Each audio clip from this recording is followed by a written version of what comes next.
Hello and welcome back to another episode of Combat X with Alan Dawson, brought to you by the growing team and channel Swerve Combat. We've just launched a sister channel too, Swerve Sports, so please check that out as it's a channel dedicated to women's sports and female athletes. You can catch both channels on Roku, Fubo, Zumo, Vizio and Prime Video, and if you're watching us on YouTube, please give us a like, hit the subscribe because it means we can keep on growing and bring you guests like my next one, because after a near 30-year career in the hurt business, my next guest has seen it all. She's worked as a receptionist all the way through to her latest position as a CEO. She has represented some of the baddest dudes on the planet, from Arturo Gatti, Sergey Kovalev, and I believe she's got a relationship with one of my favorite fighters as well, Lennox Lewis, and one of my favorite boxers right now, Brian Norman. She's worked at main events with Cathy Duva, who I like a lot, and she's now running the show at Fighters First Management Company. This is Combat X, Jolene Mizzone. Welcome to the show, Jolene. How you doing?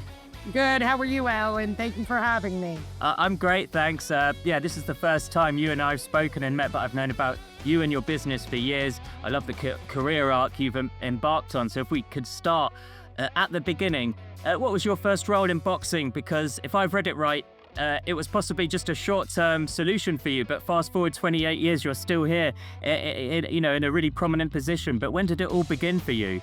Well, just to go back to my intro, which I appreciate, I'm not the CEO of Fighters First. I'm the president of Fighters First. Our CEO is Adrian Clark. So anyway, I got started in the business at now I'm showing my age, but 23 years old. I didn't know what I wanted to do career-wise. I needed a job to figure out what I was going to do. So I took a job at main events as a receptionist, just answering phones and typing a few letters at that time. And then I just rose up in the ranks from there. At what point or with which fight or fighter did you realize you were building a career in boxing? I'd have to say when main events signed the crop of guys like Rocky Juarez, Jeff Lacy, Panchito Bajado, Dominic Gwynn, that era, I don't remember what year it was, but because of my age, I became closer with those guys and would actually sit at fights with them, and they would tell me, this guy should throw a right, this guy should throw a left, look at his feet. So I learned a lot through having relationships with fighters at the time at main events when I'd go to the shows, and that's kind of how I knew, oh shit, I'm in this for the long haul, I think. I've heard Eddie Hearn say that once boxing bites you, you can never go back. Do you kind of agree with that statement? Like once you've been bit by this for sure. Yeah. Yes, for sure. And look, I came in the business not as a fan, not as a groupie. I didn't care about boxing. I just needed a job. I knew all the big ones, Evander Holyfield, Mike Tyson, but I just needed a job, and then getting to know these guys outside of the ring is really what caught my attention. What did you like about what you saw from these boxers outside of the ring and how they kind of conducted themselves? They're regular people like me and you. They put on their pants the same way we do.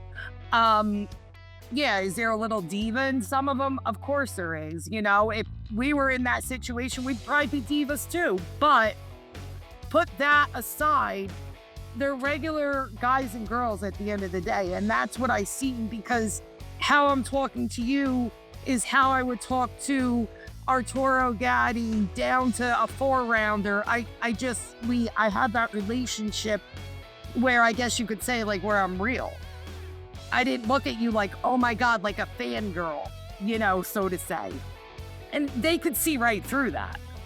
Fighters, there's one thing I could say about fighters, boxers, whatever you want to call it. They are very good readers of people. They don't make the right decisions, but they're very good readers of people. Was it in this early stage of your career when you were starting to, develop these relationships with the boxers? You mentioned Jeff Lacy, one of them. Was this the moment where you thought, I belong in this business and this is going to be your career now?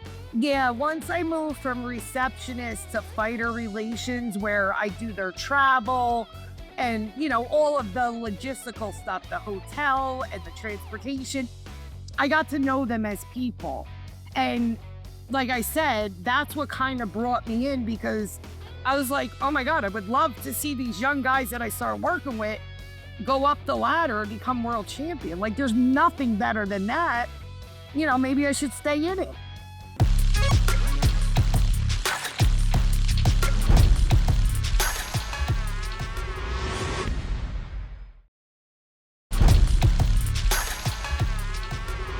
So what were, you know, some of the big names that you were with when you during your time at main events? You know, what were some of these guys like, you know, behind the scenes? Evander Holyfield, Arturo Gatti, these are, you know, legends, Hall of Famers in our sport.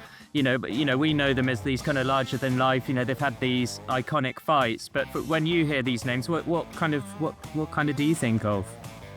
Again, it goes back to that they're regular people. You know, Arturo Gatti would be the type, when he'd fight in Atlantic City, we had an office in Bally's, and that's where the scale was. So he'd come and check his weight during the week of the fight. And the one time he came in and he checked his weight, and we all know how fighters are when they're trying to weigh in. They're grumpy, you know, when they're making weight. So he didn't say anything to me, and he just proceeded, you know, to check his weight behind the curtain, leave the room. Like 5 minutes later, my phone rings and it's Arturo. I'm like, what's wrong? He's like, I'm sorry I didn't say hi. I'm just really cranky. Like, who does that? And I'm like, Arturo, this week isn't about Jolene Mizzone. It's about you. Like, it's good. Like, he was famous for calling me and being like, Joe, I want to go to Antarctica, say. And I'm like, Arturo, I don't know the first thing of it. No, just get it done. You know everybody. The reason we get everything always for free is because of you. I'm like, I use your name. It ain't because of me. No, you have the relationships. Just get it done. But that was like Arturo.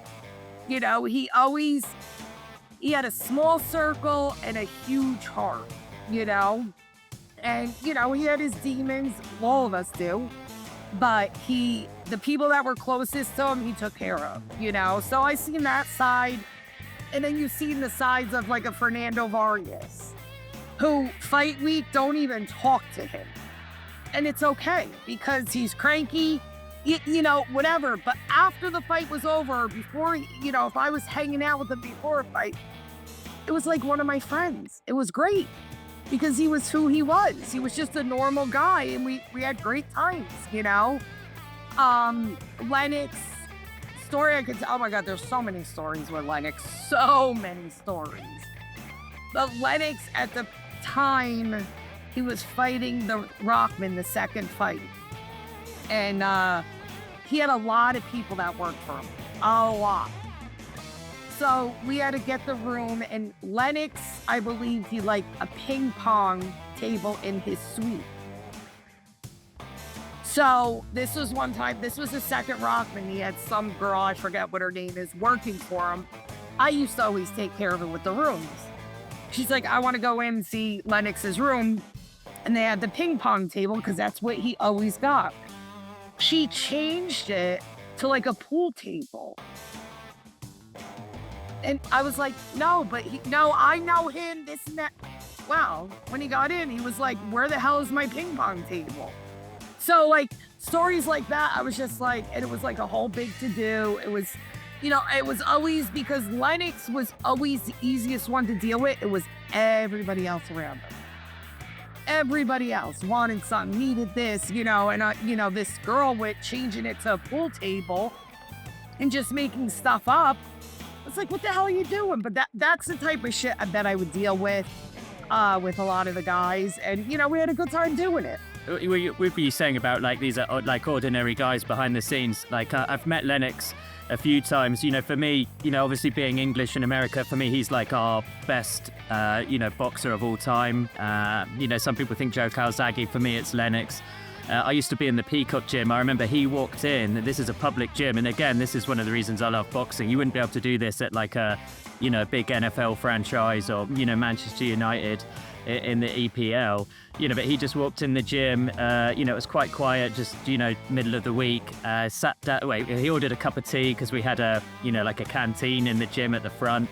He ordered a cup of tea. I think he ordered 2 though, and he sat down next to me, gave me one. He saw that I was on a laptop working, and he was like, "Who are we watching?" Because I had I was playing a boxing fight that I was watching, and it was I can't remember, it was a journeyman we had in the Peacock gym. It was an American guy. And I just said, oh, he's training in the gym right now. And Lennox was just talking to me saying he's doing this. It was just someone, he'd never met me before. And yet he's talking to me like, having a cup of tea with me like we're friends from, decades ago. Yep. And was talking about what he was doing wrong, what he shouldn't do right. Yeah, that's where I learned the most, is things like that. Because at the end of the day, all of us outside of the ring could say, I've been in the business for 40 years. You gotta learn from the fighters. Those are the ones who are taking the punches and that are in the ring. Those are the best teachers. Some of them could teach, some of them can't, but they're the best teachers when it comes down to it. That's even why I find myself always, still to this day, mostly to this day, watching a lot of sport documentaries. Not only boxing, just sport documentaries, because I find it so fascinating to get to know an athlete. And a lot of them, and I know boxing's a one-person sport, but they got similar mindsets, and it I find it fascinating. So I like to try to get in the fighter's mind.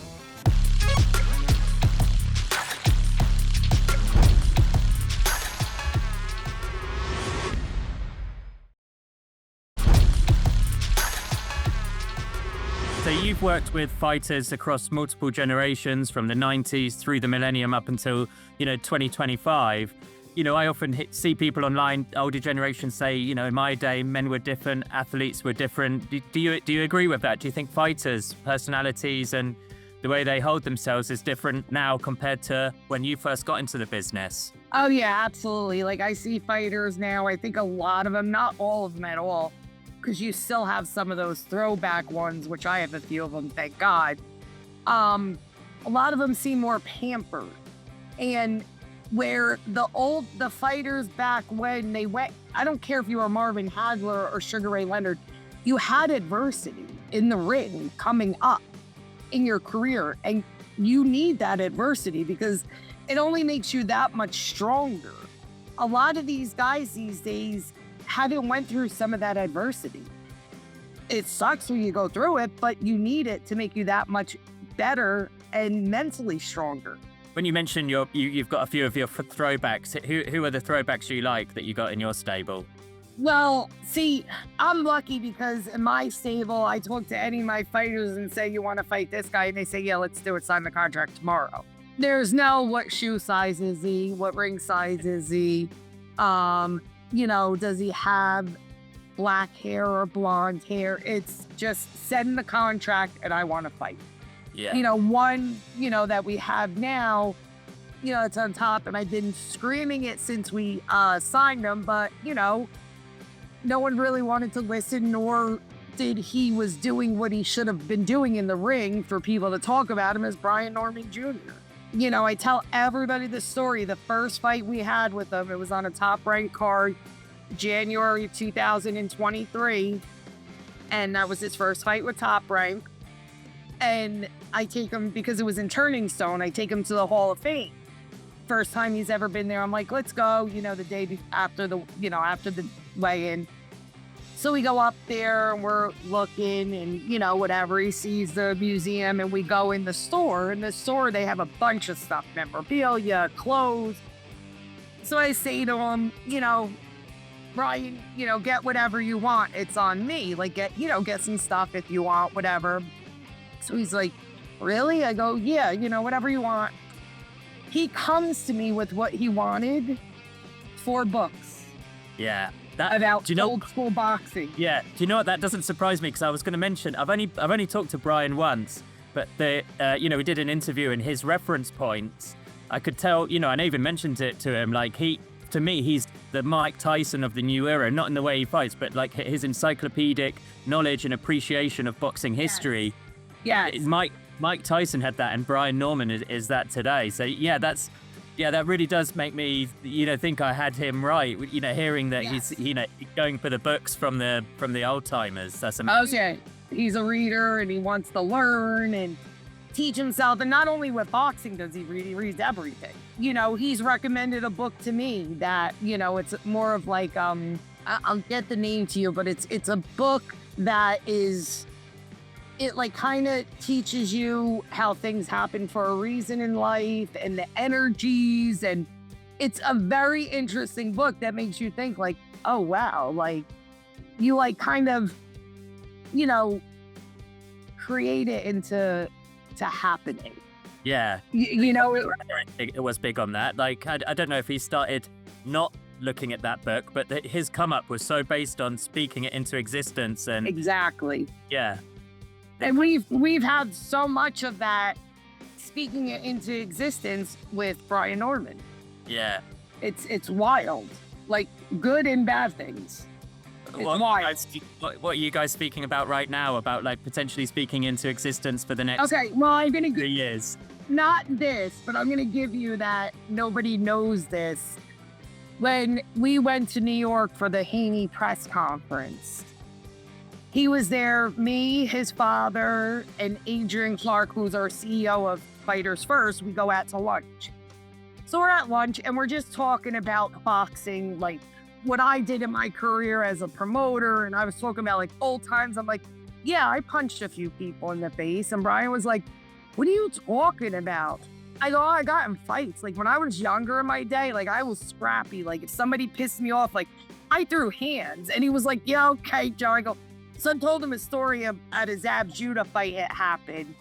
And he was like, so I told him the story and the guy punched me back. I punched him, he punched me back. I was like, wait, what? I go, yeah, but he didn't punch me hard. Ronnie Shield was in the middle trying to break it up. My guys from Brooklyn bought the guy in the back room and like threatened his life and whatever. So anyway, fast forward, we go and do our media after the press conference, or this was before the press conference. And that's when that whole brawl happened with the Haney's. That's what I'm talking about. Yeah. I've been with Brian and his father 900 times. Those stories never came up. And then if you see, we talked it into existence. Because if you see at the end of the video, I didn't want the fight to get ruined and I was so concerned. So I started throwing hands on the security guard because I wanted to just break it up. So that's one example of us talking it into existence. Oh, that's crazy.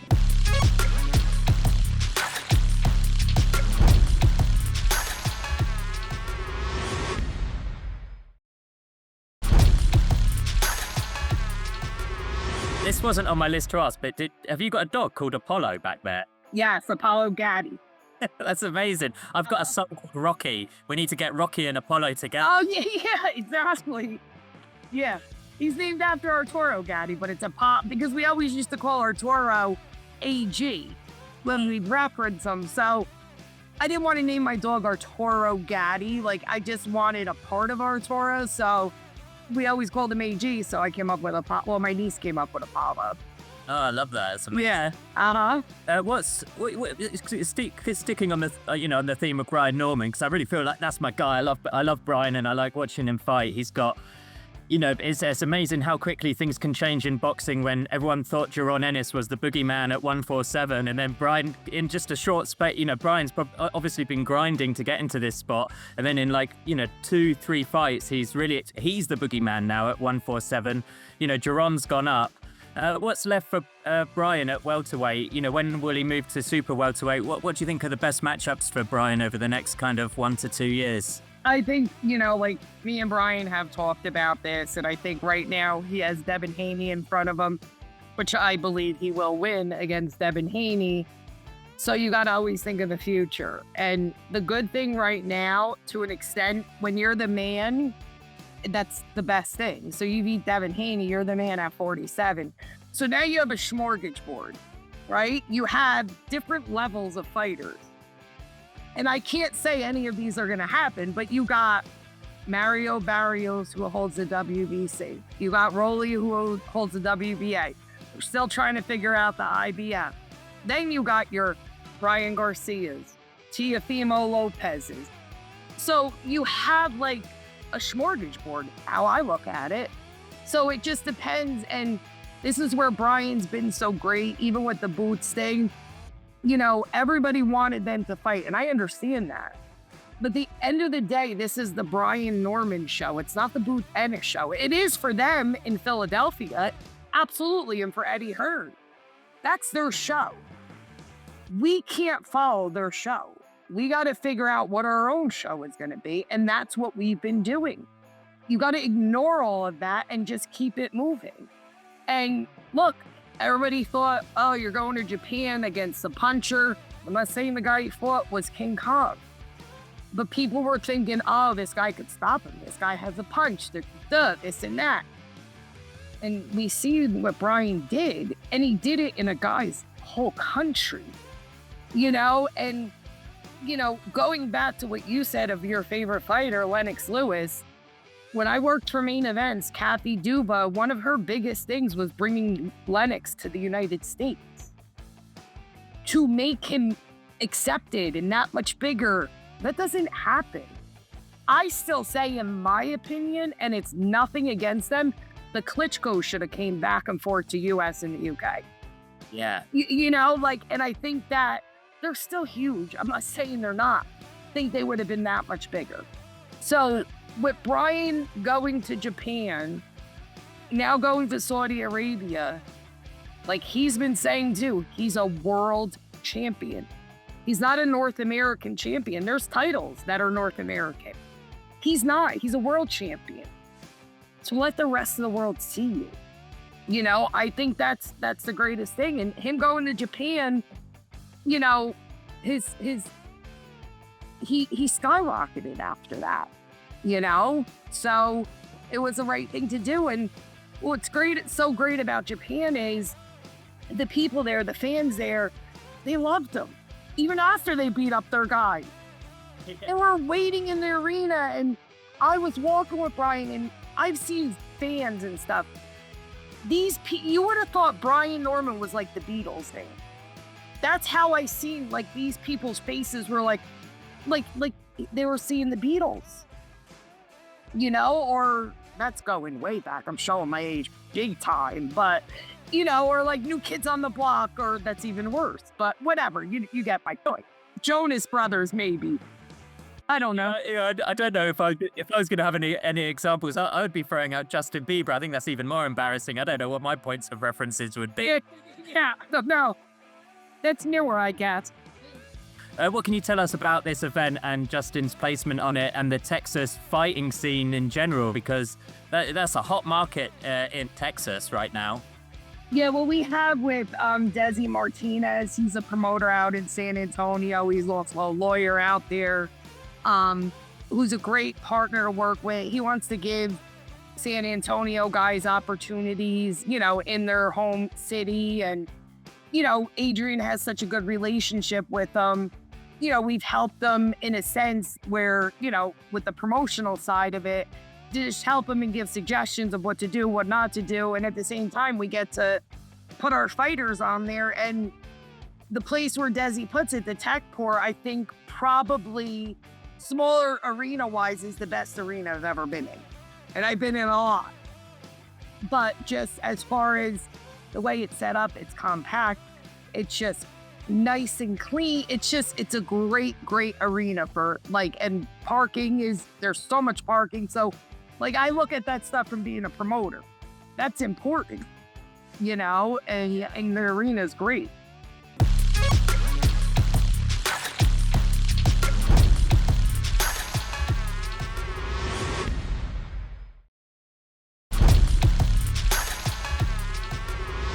I spent a month in it was Austin, but we did go down to San Antonio as well. And yeah, the food scene there I think is better than what it is in Los Angeles. There's so much to do in Austin. So we only were in a day in San Antonio, but yeah, when you've got you know, Bam Rodriguez, obviously you've got the Charlo brothers, Errol Spence. There's just so much going on with boxing over in Texas. Yes. Yep. It's a great, I remember from my main events days, we did a lot of fights in Texas and Houston. Not much in Dallas, but in Houston, El Paso, Corpus Christi, San Antonio. There's so many great places in Texas, Laredo, because they still have the fans there. They love boxing, and they'll come out. They don't care who's on the card, which is great, so it's a great place to run for sure. How much of an influence was Cathy Duva on your career, in the early days? And do you guys still keep in touch and exchange like ideas and? Well, the funny thing is, Cathy lives about 7 houses away from me, and it wasn't planned. Oh, like, yeah. So I see her all the time. I just seen her. Where was I with that? I just met her at one of the sports bars down the street with some of her staff, and we just had lunch or whatever. So I see her all the time, but she was a huge influence for me because, being a female in the business, and me and her are too different. She goes about things a lot different than me. I'm more of a pit bull. She more doesn't believe in that. I believe in cursing people out and screaming at them, but that's my personality. So, but anyway, no, I learned a huge amount from her. Huge. I wouldn't be where I am today without her, without a doubt. Yeah. I like Cathy a lot. Yeah, because she always left, it was, working for main events was a family. That's why I was able to rise so quickly and be able to do it, because her door was always open. When she first said to me, "You're going to be the matchmaker," it's like, I don't know what I'm doing with that. She's like, "Well, you're going to figure it out."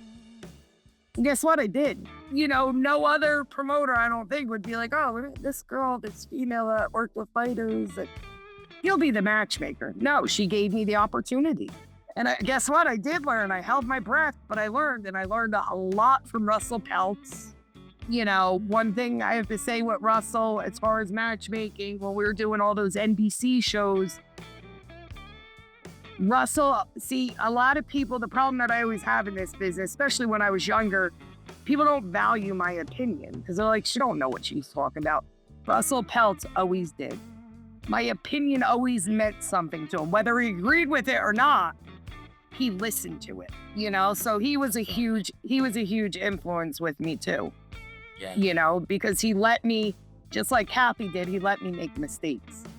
I've been in and around, a lot of the big events in Vegas and in America over the last 5 years. There's always a few that kind of stand out, from one reason or another, either because of the magnitude of the event or, something professionally that was going on. But, the Fury Wilder trilogy, Spence Crawford, just because of how dominant Crawford was. I really would always remember AJ and Alexander Usyk, the first fight, because that was the last fight I saw in London before I moved over here. And it was just as we were coming out of lockdown. We had pretty bad lockdowns in England. There was like 80,000 people in Tottenham Hotspur Stadium. Pacquiao's comeback I thought was amazing to see. I've never covered a Pacquiao event. When it comes to, these events were magic for me to be there live. What have been the most magical events for you? Either, when it comes to, matchmaking or, promoting or management. Are there any that really stand out to you that, when it was all said and done, you look back on it and you think, this sport really cannot be, beaten? Yeah, there's a lot. There's the one in particular is Gatti Ward 1 at Mohegan Sun. Yeah. A lot of people don't know, and it didn't happen, thank God, but I think after the 9th round, when Arturo was really hurt, Buddy McGirt was going, and I was sitting in the press area. Buddy McGirt was going up the stairs to stop the fight. And Mike Skronsky, who was Arturo's best friend and always worked the corner, pulled Buddy down. Because I think this was his first fight with Arturo. Or his second fight, maybe. So Mike, who knew Arturo well, pulled Buddy down. And that never happened. That's one memorable moment. But that fight in itself was unbelievable. All three of them. And I gotta say, we had great times at those events. Like, as a promoter, you're always stressed and like, oh, I gotta deal with it. We had good times at those events. Arturo would stress the shit out of me, but we had good times. If the fighter is doing that to me, it's the fighter. He's allowed. It's when it's everybody else. So that's one memorable. Another one was actually when Lennox Lewis fought David Chua. Not that fight. Was it on that card? I believe so. Remember Clifford Etienne and Lawrence Claybay? Yeah.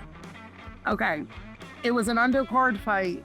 It was one of the best heavyweight fights I've ever seen. It was an undercard fight, so it didn't really get seen much.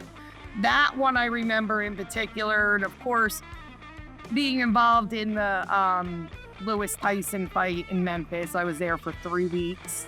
Yeah. That was beyond memorable because of so much drama that happened and so many things that happened behind the scenes.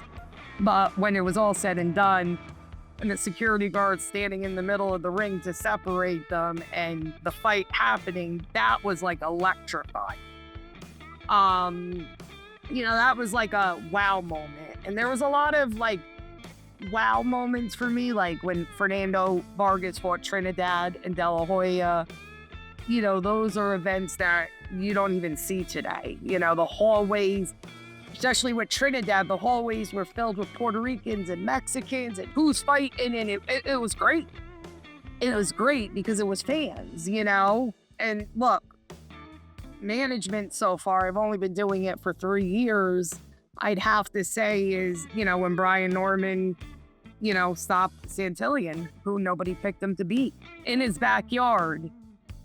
And here's another good story about Brian. Should try to save some of these stories. So he wins, we're all happy, celebrating. He go back to the hotel and he had family there. His father's friends, us, the guy who owns our company, we're all at the bar. And we had a big table, and got like appetizers and stuff. Some people got drinks or whatever. We're all just, everybody. So I look to my right and I see Brian with the check in his hand. I go, what are you doing? He goes, well, I figured I'd pay for everyone. Oh, what a sweetheart. I looked at him, I said, Brian, as an auntie, I should let you pay to teach you a lesson, but I'm not gonna let you pay. You just won like a big fight. Like, we got this, don't worry. He's like, are you sure? I wanted to pay. In my 30 years of no fighter has ever done that. Yeah. Ever. Yeah. It's one thing if I go out to eat with them and they want to pick it up, but this was like a good 15, 20 people. It's no cheap bill. And, and not just like certain things like that sticks out with me with Brian. Yeah. Like the gesture in itself. And he wasn't just doing it to play. I opened the thing and his credit card was in there. So it wasn't like he was just doing it like, oh, let me pretend to pay it, and then she'll pay it. He was going to pay it.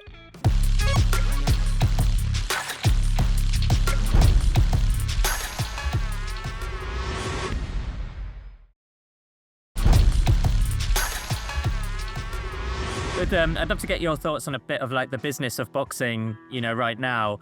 This week we saw the UFC had signed a $7.7 billion deal with CBS and Paramount, or Paramount Plus. Only a year and a half ago, Showtime Sports had, shuttered. Why do you think boxing struggles to get deals that big in the boardroom among broadcasters? Why can't we as a sport get $100 million deals anymore when the UFC is able to command that kind of, revenue? I think because boxing has a black eye and a lot of people within the business cater to that black eye and reward fighters or people within the business that are, for lack of a good or better word, scumbags, to still reap the rewards. There's a lot of people in this business that are not good people, and there's a lot of people that are friggin' great people. And I think of myself as a great person, but because of being in the sport, it's like, she must steal from the fighter. Because that's the black eye we have. So you got to convince people that I could convince people about Jolene Mizzone But now I'm to the point I got to convince sponsorships when it comes to fighting. I think a lot of people within the business, I'm not just going to say promoters, like let that fall to its wayside and haven't been really trying to do that or really promote fighters. They're promoting themselves. I don't care what promoter you are. No fan gives, can I swear? Yeah, oh yeah. Okay. No fan gives a shit who's putting on the fight. These promoters, not all of them, love to get all this attention. I.e., they're doing what Don King did back in the day, but they're not Don King. You know, that was Don King's famous thing. He would get the like before his fighters. I think a lot of promoters is now trying to do that instead of taking a step back and let your fighter be in the limelight. Yeah. You know, whether it's doing some short skit with them, some cutesy, I don't care what it is. Let them be in the limelight. I don't do a lot of interviews or promote myself so much because I don't feel I need to. One. Number two, I want my fighters to get all the attention. I don't need the attention. They do. And I think there's a lack of that now. I think, you know, like, I just think there's a lack of it, at least in the U.S. You know? I've covered, I cover all the combat sports. I've been around the UFC a lot. It does seem like they're way more organized as a company than what we are in boxing. But, you know, so I'm quite interested in what they could potentially do in boxing. But I also think there's a way that the rest of the promoters could compete against TKO. If TKO were, you know, just having like, you know, there's probably going to be a 5-year plan where originally it's going to be a league. They might have a few kind of premium live events that they put on Netflix, like Canelo and Crawford. Right. I really feel like there's an open goal for like PBC to team up with Top Rank and, you know, Frank Warren to team up with Eddie Hearn and have these kind of co-promoted shows where, you know, let's see who's got the best roster, and you have like this league format, you know, and then you could have a USA against a UK show, not necessarily American fighters against Brits, but more the promoters putting their rosters against one another. And then you can package that against, you know, and sell that to the broadcasters. Is that too wishful thinking on my part? Do you think, you know, we see PBC join up with other promoters? I know David Benavidez is fighting on, I think, the same card as Brian Norman later in the year. You know, so that there is these, you know, they do work together. But I think if boxing is gonna have another entity that can compete long term against Dana White and Turki Al-Sheikh, I think people are gonna need to join up and work together, but on a more kind of structured basis. I guess my question too is, if you had the budget of not even Dana White, you know, with this $7.7 billion agreement with CBS, but if you had any budget that was anywhere close to like 8 figures, what would you do to lift boxing up back to where it was even in 2023, let alone, you know, in the 90s or the 80s or the 60s? I would bring up the younger guys, the 10-0 guys, the 12-0 guys, and bring them up and build them. Because the good thing with Turkey, Ring Magazine, whatever you want to call it, even the Eddie Hearns or whatever, there's guys at that level that will go to them because they get the big money. The problem with boxing is, one, there's no opponents. Now, when I say opponents, there's plenty of opponents. Back in the day, you used to know the opponent's name and really think they might have a chance to win. And when I say that, I'm talking about, you know, when I say opponent, I don't mean it as a diss thing, but like, you need that name recognition. The bigger guys need an opponent that people say, oh, I'm just giving an example. Oh, he's fighting Sullivan Barrera. I've seen him fight before. He beat you can have a conversation about the opponent, right? No one's talking about the opponent. Let's example of who Boots is fighting. No one ever heard of him. Doesn't mean he can't fight. I'm not saying that. It has nothing to do with the matchmaking. But I'm just giving you an example because it's fresh. It then doesn't help Boots. Because if he was fighting somebody, and I'm just giving an example like Rashidi Ellis, Let's say Rashidi Ellis is on the top and he's the end all. You've heard of him before. So now there's some conversation. So now there's some dispute.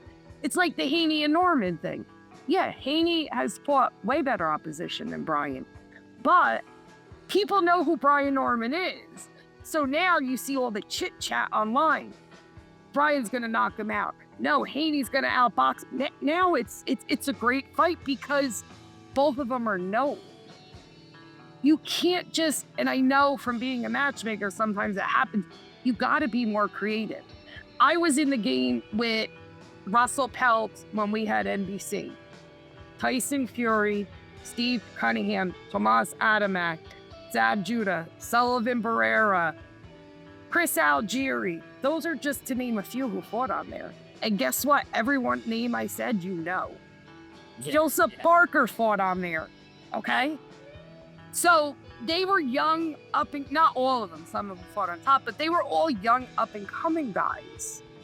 And that's what I would do. If I had a network, even if I didn't have so much money, I wouldn't want so much money because I'd want to set, like we did with NBC, the main event gets X amount of dollars and the co-feature gets X amount of dollars. Now, if you're bringing international TV at the time, you could keep the rights to that. That's more money for you. Some guys, when it was an opponent, you had to pay a little more to get that opponent, but we're promoters. You got to invest. I don't think a lot of promoters invest many times anymore. You know, and that was a lower level NBC. But we would take and say, all right, on this show, we're going to lose $100,000. But it's all for the product. Yeah. You know, it's like, all right, I got to take $100,000, Cathy, out of my pocket to pay Tyson Fury to fight Steve Cunningham. Like, just say, I'm just giving an example. It's an investment. You know, and then Cathy's the same person after Tyson fought on our card in NBC in New York that went to HBO banging the drum saying, this guy is going to be the guy. This guy is the man. You got to work with Tyson Fury. You got to work with Tyson Fury. And HBO told her, heavyweight boxing's dead. Oh, wow. Uh-huh. Yeah. Yeah. And then look what happened. Yeah. So I get a lot, I think, a lot of visionary from her. Of being able to see a star. Being able to see somebody who has more of a possibility to make it than other people. Yeah. You know, because I've met with so many fighters through my years, whether as a manager or promoter, and the first thing I say to them, what do you want out of boxing? And if I hear, oh, I want to be a millionaire, I want to make all this money, and I want to be so famous, and that they're not for boxing. Because that's not what, if you believe in yourself, and it's a tough sport, you will become champion. You will make that money. All of it comes together. But if you're looking at the money first, yeah, you don't believe in yourself. What would you ideally like to hear? Like, I really, I really want to get my hands on the green and gold belt of the WBC. I want to, unify. I want to become world champion. I want to unify. I want to be a legend. All those things. Yeah. Yeah. Icon for my people. Yeah. Yeah. Mm-hmm.